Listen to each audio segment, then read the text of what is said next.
What it is, guys, your boy, Alanizing, another episode. Today we got the Champions League, Champions League. Hell, forgot that I didn't do the group stage. I'm going to go over my predictions on the group stage, who made it past the group stage, round of 16. Obviously, the first legs just happened last week. Gonna get over that. Obviously, getting the second, predict the second legs, and then obviously the first legs for next week, guys. So let's start off in the group stage, in Group A, as Bayern and FC Copenhagen made it to the round of 16. So obviously Bayern was expected. They won like every group. They won every game in their group. So that was expected. I had Man United. They obviously disappointed, bro. They're down bad. They only won one game, and that was against Copenhagen. But they lost to Bayern 4-3, and they lost to Galatasaray 3-2, and then they lost to Copenhagen 4-3. It was disaster. And then obviously they lost to Bayern 1-0. It was disastrous, man. It's down bad for Man United. Another season down the drain for them in the Champions League. I'm gonna shout out Copenhagen though. Alright, they made it second. When I had them in fourth, place. I had them not even going to the Europa League, and they made it to the round of 16. So I'm gonna shout out Copenhagen. Alright, in Group B, I picked Arsenal and PSV Eindhoven to make it. The first two, 1 and 2, Arsenal number 1 and PSV 2, and they got it, bro. I got it. Okay, one group down, one group that got correct. I picked them. Let's go, and it was expected. Okay, Arsenal and PSV are the two best teams. What I'm surprised though is Lens finished above Sevilla. Alright, because Sevilla didn't make it third to go to their favorite tournament, Europa League, because they are 15th in La Liga. So that didn't really surprise me, but looking out at the table, I'm like, yeah, they're pretty bad this year, even with my boy Sergio Ramos, but they didn't make it to their favorite tournament. Shout out Lens for making it third, making it to the Europa League, but Arsenal and PSV, I picked them, and they moved on to the round of 16. Group C, with Real, Napoli, Braga, and Union Berlin. I picked it right. I had Real number 1 and Napoli number 2, and that's how it went. The two best teams, so it was expected. I'm not gonna pat myself that much in the back, but it was the two best teams, and they finished where we expected them to. I'm gonna shout out Braga and Union Berlin. They gave Real Madrid a game. Berlin, they barely beat us. We beat them 1-0, and then 3-2. And it was 2-1 versus Braga, and then it was 3-0 versus Braga. Okay, so they gave us some times. Okay, even though we swept them, we didn't lose a game in the group. It was still hard. Okay, we didn't even get a draw or anything. But it was 6 wins, 6 games. That's crazy. So, but I'm gonna give Berlin and Braga their props because they gave some hard games, especially the 1-0 versus Berlin. Tough games. In Group D, I picked Inter and Benfica to finish 1 and 2, and Inter did finish in the top 2. They finished second, but Benfica finished third place. Disappointing for them. Real salty that though. They finished first place. They came out of nowhere. They had draws, like 0-0 draws. I think like 2. But hey, they were there. They were sticking it too. They had the same amount of points as Inter, 12-12. 3 wins, 3 draws. And Sociedad, they're not doing that well in La Liga, I'd like to say. But hey, I mean, you gotta get somewhere. They're like 7th in La Liga, and to make it where they are right now, to finish first in Group D, not bad at all. So obviously they had the game versus PSG, which we're gonna talk about later. In Group E, with Atleti, Lazio, Feyenoord, and Celtic, I picked Atleti and Feyenoord to be in the top 2. Atleti got first place, was expected, which obviously, and then I had Feyenoord because of Santi Jimenez. That was Santi Jimenez. El Bebote. He didn't even really play. He didn't get a lot of playing time. Feyenoord didn't live up to expectations, but Lazio did. Lazio, I think they're like, I don't even know where they're at. They're also 7th place in Serie A. So they're not doing great in the league, but in the Champions League, sometimes it's a different story, man. Like sometimes you just get up for the Champions League, and this is where they're at. So they get on. As Atleti and Lazio finished 1 and 2. Group F, the group of death, right? Which was Dortmund, PSG, Milan, and Newcastle. I had Milan finish first and PSG 2, but as we know, Dortmund finished 1, PSG 2, Milan 3, and Newcastle 4. So, I mean, that was pretty disappointing. I don't know what happened there. I think in Serie A, their third place, which is not bad at all, but they just, I don't know. The Champions League, they didn't do that well, so it was pretty disappointing. Dortmund showed up, though. I mean, I had them like they were going to be competing, but I did not expect them to finish number 1, but they are. And here they are, man. They're playing pretty good right now. And then, obviously, I told y'all about Newcastle, bro. I said they would finish last, and what did they finish? Last, bro. They were the worst team in this group. People were trying to say, oh, Newcastle, you know, they were good. They finished top 4 in the British League. In the Premier League, why not finish top 4? It's just that Premier League bias, man. They weren't good from the start. And this is where they at. Okay, so sucks for them. But I told you they were just the worst team. They were the worst team in this group. And Group G had City, Leipzig, Young Boys, and I don't even know how to say Zvezda, the Croatian team. But anyways, right, I picked City and Leipzig to go through, and they did exactly in that order. City 1, Leipzig 2. It was expected, the 2 best sides in this group. And it finished like how we all expected. In Group H, Barca, Porto, Shakhtar, and Antwerp. As we expected, I put Barca and Porto for 1 and 2. And that's how it finished. Again, expected 2 best sides in the group. And these are the teams that moved on. So overall, I mean, I didn't do pretty bad. I had, 3 groups? 3 groups out of the 8, right? Let me see how many groups there is. There's 1, 2, 3, 4, 5, 6, 7, 8. So out of 8 groups, I think I got 3 correct. Let me see. 1, 2, 3, 4. No, I actually got 4. 4 out of 8 groups right. So I got half of them right. Give me some credit, bro. Give me some credit. I know some of them were like gimmies, like City and Leipzig and Barca and Porto, but I mean, Arsenal and PSV, ain't nobody guessed that. I bet you that. I bet you people are saying Sevilla number 2, and I said, nah. Sevilla trying to get that Europa League, but they finished even below, so that's crazier. But I'm gonna pat myself on the back. Got 4 out of 8. Right, but let's move on to the round of 16s, the first legs. City versus Copenhagen.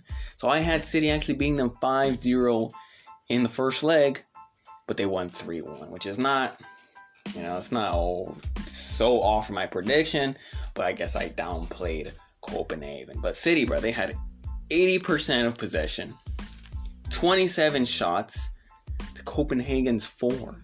Pretty much expected, though. That's how most of us expected the game to go, that City was going to get all the ball, all the possession. They're going to dominate this game, and they did. They had an XG of 4, so City could have had way more goals. And I expect the same thing to happen in the second leg. Same thing to happen, but I think City will beat them 4-0 this time, as it's going to be in the Etihad. So, same thing. It's the same year again. The City every year in the round of 16 gets a gimme, and they got it again. They just always do, man. Supposedly, City fans and City wants to say UEFA hates them, but they always give them an easy draw in the round of 16 for some reason. No idea why, but it just does. Real Madrid versus Leipzig, a Red Bull goal. It was ruled off in the second minute, I believe. There was a lot of controversy in that, but in my opinion, Tchouaméni was not the last guy. Henrichs was behind the goalkeeper, and that's why I believe they ruled it offside. So Tchouaméni was the last guy, then obviously it was a goal, it was a header. It was right on cue, right when he passed it. They were on the line together, so it wouldn't have been offsides. But Henrichs was behind the goalkeeper, so I think he was offsides, and they ruled it offsides, which could have been a huge moment. I get why people were mad, because they would have switched the game for sure, because we just beat them 1-0. So it would have been a huge momentum switch. But in the 48th minute, Brahim Diaz, creates magic, filling in for Jude Bellingham, and we win 1-0. It was an even game throughout, though we didn't play our best. We played our best without Jude. Like you say, Brahim filled in for Jude. And I mean, I'm gonna give credit to Leipzig, bro. They played in there, and they gave us a game. The second leg's gonna be in Madrid, and I think we'll play better by then. Jude will probably be back by then, And I think overall we're just gonna play better, and we win 2-0 in Madrid, in Santiago Bernabeu. PSG versus Real Sociedad. Okay, I had PSG beating them 3-0 in the first leg, but it was not that off. They beat them 2-0 in Paris. Okay, it was expected result. Expected result that PSG was gonna win. Goals by Mbappé and Barcola. The Parisians were comfortable throughout the whole game, and I expect the same. I expect the same in Spain for the second leg, and I'm going 2-1 for PSG in the second leg. Today or yesterday, recently, we'll say it that, recently, Fabrizio Romano reported that Mbappé made his decision to leave PSG this summer on a free. He didn't say what club, PSG. Mbappé specifically, he didn't say what club he was going to go to, but obviously speculation through the years, it's Real Madrid most likely that he's going to, right? And as a Madrista, man, I will not believe this. I will not believe anything he says. Not Fabrizio Mbappé. I will not believe anything he does. I will not believe any of the speculation until I see him in the white shirt.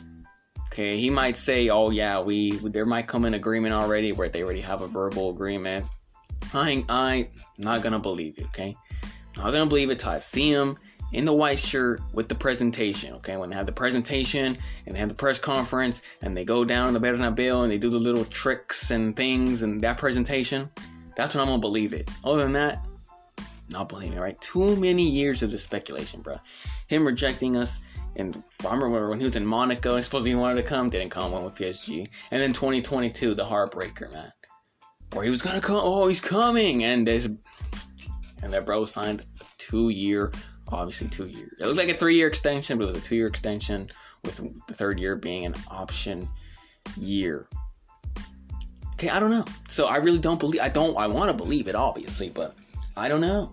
I can't believe him anymore until I see him in a white shirt. I think it'll be on it's gonna be on a free. Yeah, it's gonna be on a free. So maybe that will ease the pain a bit from all the rejection. But I think from a Madrista fan, right? Like obviously, a lot of us were mad, saying like, "Oh, we don't even want him anymore." Well, I mean, like, it's not that we don't want him anymore. It's just that is there a chance for him to be in the club? Yes, we do want him. Do we need him badly? No, I don't think we need him. But we want him. So, I mean, you want the best player, top 2 best player in the world at your club. Of course you do. Of course we do. So, I'm down. And I think other Madrista fans are still petty. And we that. It looks like everyone will remember that he came to the club and he did what he was supposed to do. No one will remember. That's what I'm telling you. I'm telling you, Kylian. This is going to happen. This is what will happen. But if you come to the club, you have your little whining sessions that you had with PSG ain't gonna fly at Real Madrid. It's not gonna happen at Real Madrid. But if you come to the club, start doing your little petty session like you did in PSG, start getting with your teammates, they're trying to have a hierarchy that you're the sporting director, you're the coach, you're this, then it's gonna go all bad at Real Madrid, and we're gonna kick you out. You're gonna hear the whistles at the Bernabeu. But if you come into the game, but if you come to Real Madrid, put your head down, perform well, falls in line at Real Madrid because the club is bigger than the player. The club will always be bigger than the players when it comes to Real Madrid. Perform well, win, get these trophies. Everyone will cease to remember what happened. And you'll become a legend. So, just think about it. The other clubs like Liverpool can't really afford his wages, and the whole... And I like the memes they have with Arsenal. That's hilarious. Like, supposedly Arsenal is like, just not even... I think Arsenal like has a chance, but he doesn't even like acknowledge Arsenal. And that's pretty... I don't know why he doesn't even acknowledge them. Like, I guess they're not the top club in the moment, obviously compared to us, but I mean, Arsenal's not a bad club, man. I don't know why they're hating on Arsenal, but it is what it is. Right? You already know, Kylian. You already know. Bayern versus Lazio, okay? Coming off that 3-0 defeat to Leverkusen, I thought Bayern would show up. I thought they would show up angry, motivated.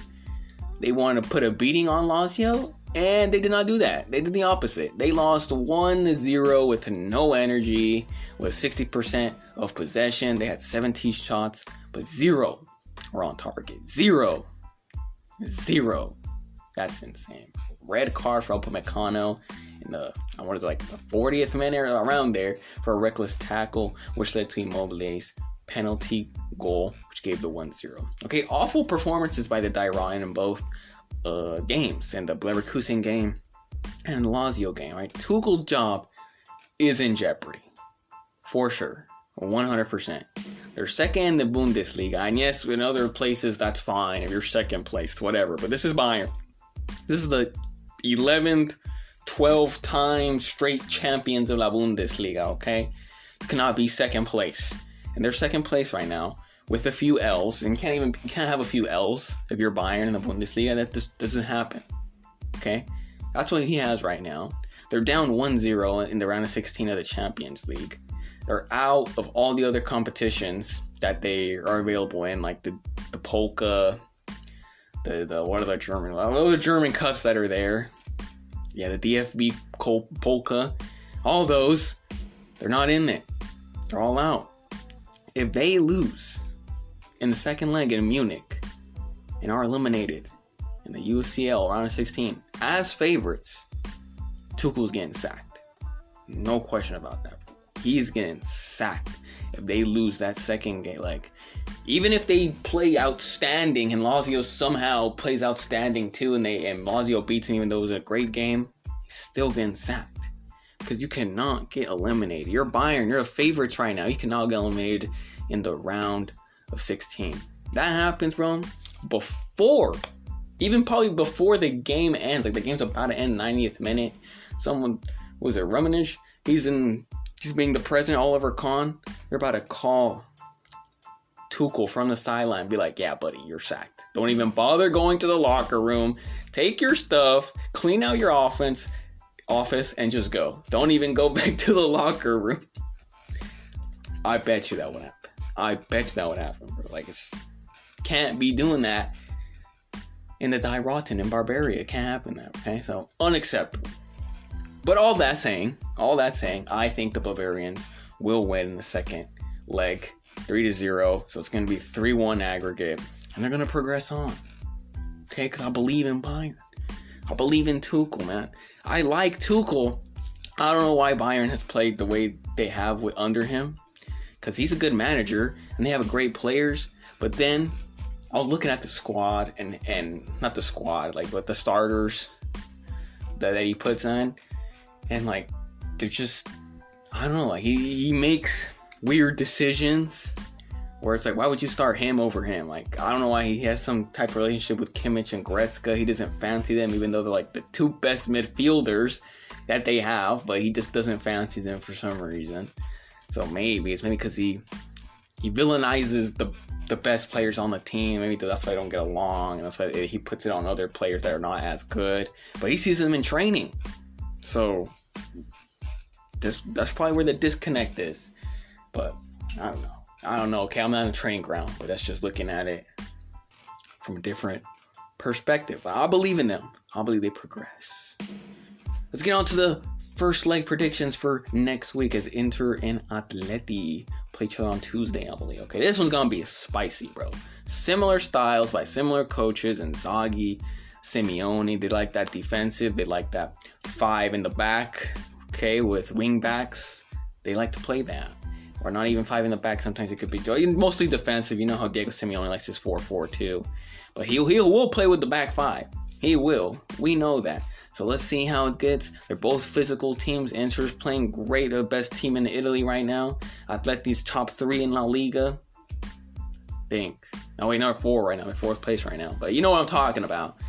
And I see this as pretty even, though, okay? Even though I think Inter is better than Atleti, I still think it's going to be even. Atleti can match up with their things. So I think it's going to be 2-2 in the San Siro in Milan. First leg. 2-2, okay? Watch out for Lautaro and Griezmann score some goals. Dortmund versus PSV. Dortmund, BBV, has played pretty good in the UCL. They finished first in their group. They got better talent, in my opinion, than PSV. They got Sancho back, playing pretty well for them. Coco, Brandt, Sabitzer, just got better players. I'm going 2-0 for Dortmund. Porto versus Arsenal. Arsenal's looking good in the league. They've been improving recently a lot. What is the other game they had? Where against Liverpool, they played really well. So I'm staying with them. And I think they're going to win Porto. I beat Porto 2-1. Napoli versus Barca. All right, I know. Napoli's 7th. Okay, right now in C, yeah, I get it. But Barca's D, bro. They're horrible. The defense sucks right now. They can't. They've been so bad recently. It wouldn't surprise me if Kvaratskhelia dices them up and they concede a number of goals. But I'm going 3-2 for Naples in the Diego Armando Maradona Stadium, okay? That's what I'm going for. 3-2 in the first leg. See what happens. That has been the end of the episode, guys. Hope you guys enjoyed it. See y'all for the second legs and the first legs of both. See y'all.